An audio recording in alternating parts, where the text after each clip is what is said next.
Hello guys, I'm SuperRon, welcome back to the G Unit and welcome to episode 10 of my GBS Zero build. In the last episode you saw us get the scuttle, the bonnet and the nose cone on with the radiator and everything inside it and all in their correct places, and then I managed to get the steering column bolted in on the GBS mounts. So in this episode what I'm going to do is look at seating position, because on a normal Caterham or 7 type kit car the scuttle normally ends about here and this is a windscreen, whereas on the MNR Vortx this is a solid bulge so you can't see through it. So what I've got to see is if I have to raise the seat up at all to be able to see over it, and then how the seat sits in relation to the steering wheel. So let's start trying things in and see how it goes.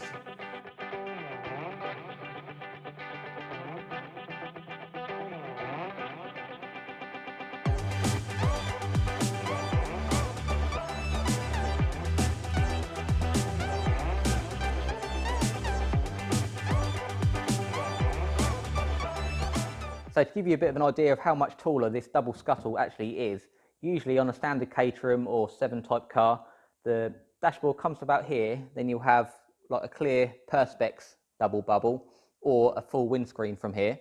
So from the floor to the top is just over 70 centimetres on the MNR double bubble.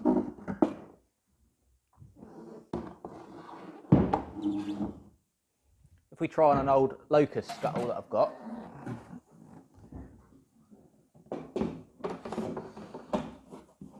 I've got that on, and this is sitting on top of my 25mm box section that I use to raise the body up. This one actually measures in around 62, so when it's not on my box section that'll probably be down at about 60, so that's a whole 10 centimetres lower to see over.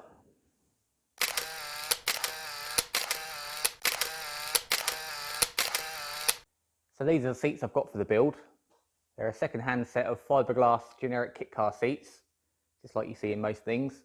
They're actually in a Locust, and the guy was upgraded to tillet seats, so I grabbed them off him. I think it's about £100 for the pair, which isn't too bad. And they're sitting there really nice. I'm going to get some runners for the driver's one, but what I've got to work out now is how we're going to look for height.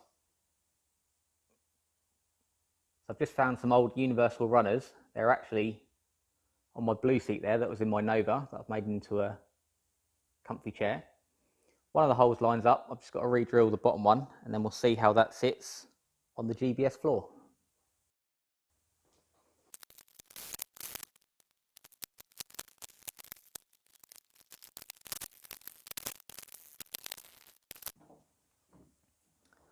So I'm all in and comfortable. I think we need to get the steering wheel on to give more of a true setting of how everything's going to feel and sit.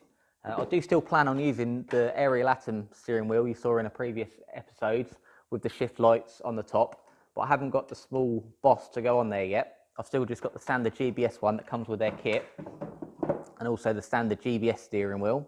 So I'll try that on for now so we get a bit of a guide on what height we're going to be sitting at.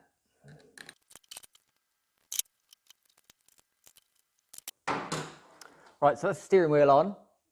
This will be race position, and I'm guessing this is how it would be in a GBS, because you'd be bolting to the floor.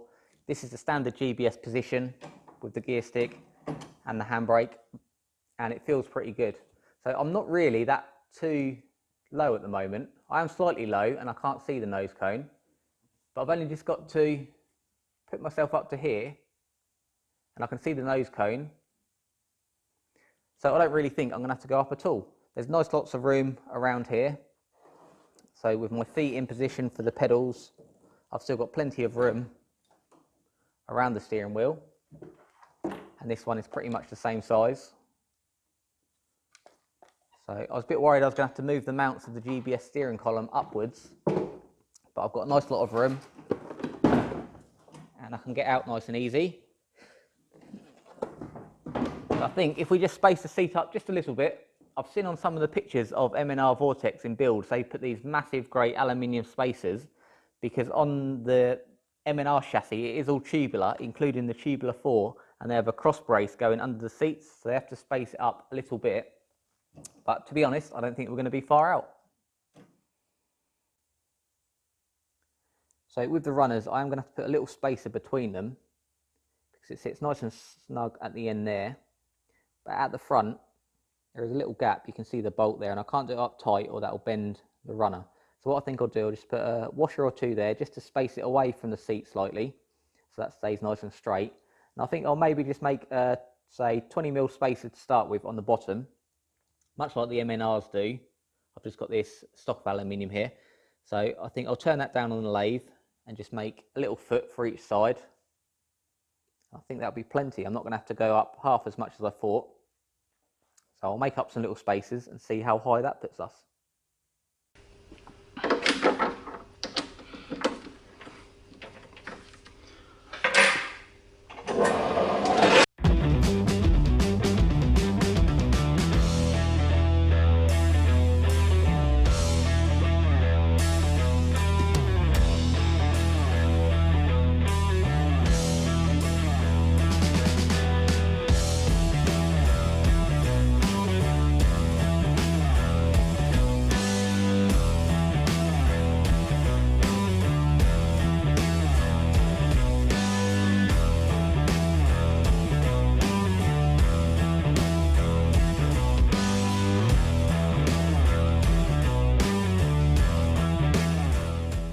So as amazing as this does look, it's just taken me 2 hours to do, so I don't think this is quite the right tool for the job. And we've got a hell of a lot of wastage as well. So I think I need a plan B, because I've got 8 of these to make and I haven't got 16 hours to spare. So those little spacers will sit on the bottom of the runners, like that. Looking very nice. And to be honest, I was a bit worried about how high it's going to be. But how these seats are, they curve right down, so your bum is actually below the runners. So in fact, I'm probably going to be lower than a standard GBS owner in a padded seat. So for now, I'm not going to make another one of these just yet. I need a better solution to making these spacers. So for testing purposes only, I'm just going to put a bit of box across and try in the height.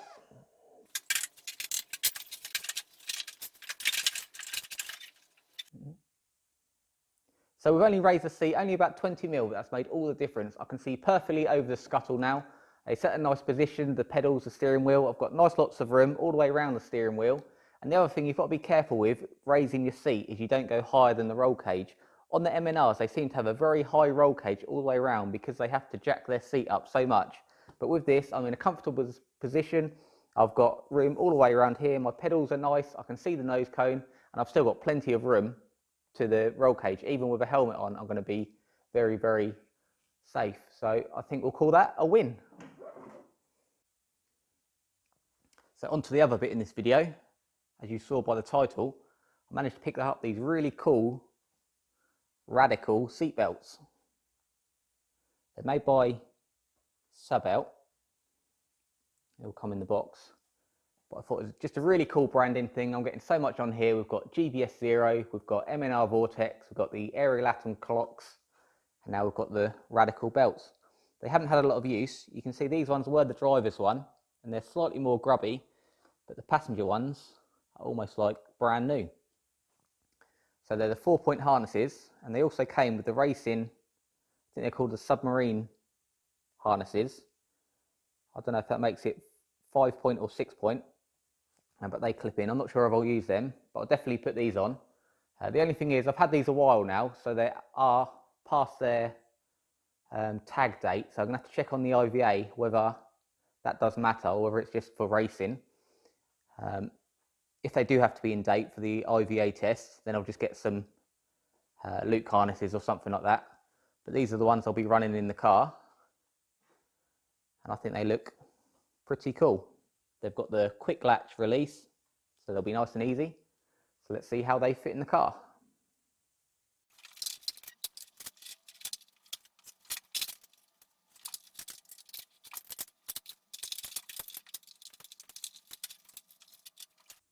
So there they are in the seats, and I think they look absolutely fantastic. It really is going to confuse some people.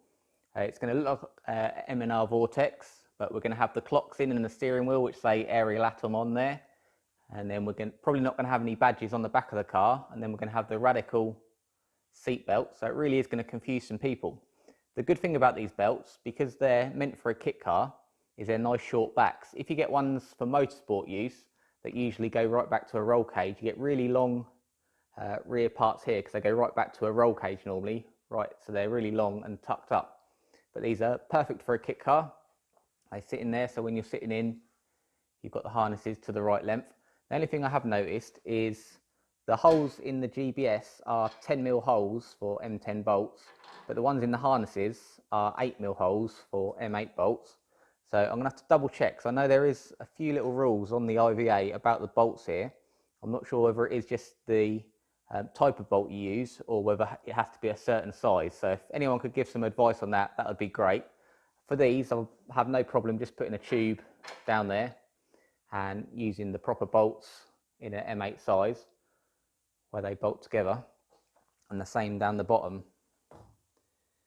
They're 8mm holes, but the ones in the GBS chassis are all 10mm. So it's not a problem if I have to change it.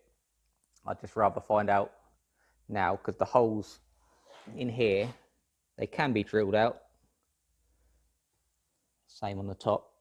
They can be drilled out, but just need to see the best way of going about it. But I think they look pretty awesome.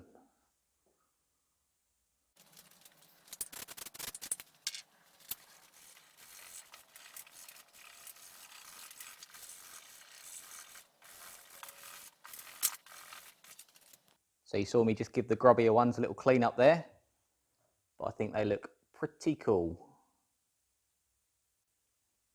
So I'm going to wrap this video up here. It's not been massive progress this week, but it was really time consuming making that one spacer, but it has definitely answered some questions that were previously unknown and starting to be a bit of a worry. I wasn't sure how much I was going to have to raise the seat up to be able to see over this solid scuttle, because if I raise it up too much, that'd have a whole load of knock-on effects. I'd have to move the steering column up because I wouldn't be able to get my legs under the steering wheel, and that would mean I'd have to fabricate new mounts in the GBS chassis, raise everything up, and then cut the scuttle up some more to be able to get the steering column up to where I need it to be. And ultimately, if I'd have raised it too much and the head height was up at the roll cage wouldn't be doing anything in the event of an accident. So I'd have to cut this off and put a much higher roll cage in, which would have been a huge job just on itself. But as it turns out, much like the scuttle, where I was worried about how much I was going to have to cut into it to get the master cylinder and the steering wheel and everything to fit in, that couldn't be more perfect. I've barely had to raise it up 20mm, and to be honest, I'm not even going to be sitting any higher than a standard GBS owner with a padded seat. I probably will be sitting a little bit lower, which is going to be great for the centre of gravity. I've seen on some pictures of MNR Vortexes where they've got the massive spacers under their seats and everything's jacked up high. When the side panels are on, it just seems like they're sitting right on top of the car like Donkey Kong, and you can see the whole of their side, the side of the seat. So we're nicely tucked in. It keeps the nice sleek look of the car, and once again, purely by chance, it looks like it was just meant to be. I don't really want to drill the holes in the floor until I get all 4 spacers made, just so I can get everything in the right place and we can get it down and mark it all out so everything's centralized and everything's correct. So that's going to end the video for now. But like I said, this is episode 10, so we've reached double figures, and I think the build is progressing really well. You guys seem to really be enjoying it, and a milestone we've just rolled over is 500 subscribers. So it means a great deal to me that 500 people are interested in my build. It may be small numbers in the YouTube world where people are talking about tens of thousands or even millions of subscribers. But for me, 500 people viewing into my little shed to see the work that I've been doing means a lot. So I think what I'm going to do is celebrate this little milestone by buying something that I've wanted for a long time, but I've never had an excuse to get it. Is the best thing to use to make these spacers, to chop them off, is going to be a bandsaw. So I've wanted one for ages, but it's just one of those things that you think, am I really going to use it?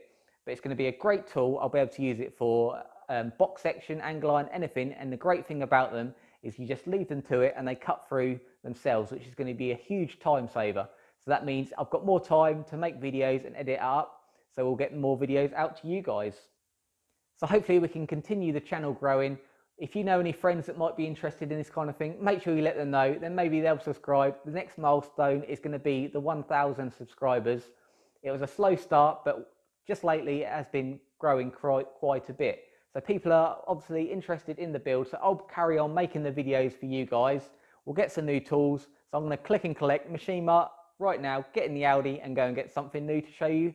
So make sure you tune into the next video where we'll unpack it and get chopping on these aluminium spacers. Until then, make sure you have fun.